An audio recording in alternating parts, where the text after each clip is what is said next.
Super star Rajinikanth March 19ஆம் தேதி அவரோட பர்த்டேவை celebrate பண்ணினாரு அப்படின்னு சொன்னா நீங்க நம்புவீங்களா? ஆமாங்க, சிவாஜி ராவ் சூப்பர் ஸ்டார் ரஜினிகாந்த் ஆனது 36 வருஷங்களுக்கு முன்னாடி நம்ம டைரக்டர் கே பாலச்சந்திரால.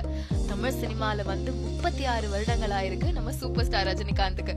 அவர் தமிழ் சினிமால நடிக்க ஆரம்பிச்ச காலம் மார்ச் 19ஆம் தேதியிலேருந்து. சோ அந்த நாள தன்னோட பர்த்டேவாவே செலிப்ரேட் பண்ணிக்கிட்டு இருக்காரு ஒவ்வொரு ஆண்டும் சூப்பர் ஸ்டார் ரஜினிகாந்த். அந்த விதத்துல இந்த வருஷத்தோட செலிப்ரேஷனை ரொம்ப பெருசா கொண்டாடணும் அப்படின்னு ஆசைப்பட்ட லதா ரஜினிகாந்த் பெரிய செலிப்ரேஷனாவே வீட்டுல நடத்திட்டாங்க அப்படின்னு சொல்லலாம். முக்கியமான சினிமா துறை நண்பர்கள், உறவினர்கள் இவங்க எல்லாரையுமே வீட்டுக்கு கூப்பிட்டு ஒரு கிராண்ட் லஞ்சையே அரேஞ்ச் பண்ணிருக்காங்க லதா ரஜினிகாந்த் மேம்.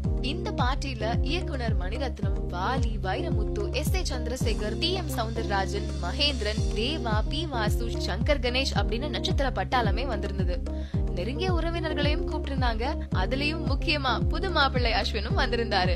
மேலும் நம்ம சூப்பர் ஸ்டார் ரஜினிகாந்துடைய திரை உலக பயணம் தொடர்வதற்கு வாழ்த்துக்கள் இந்தியா கிளிட்ஸ் சார்பாக.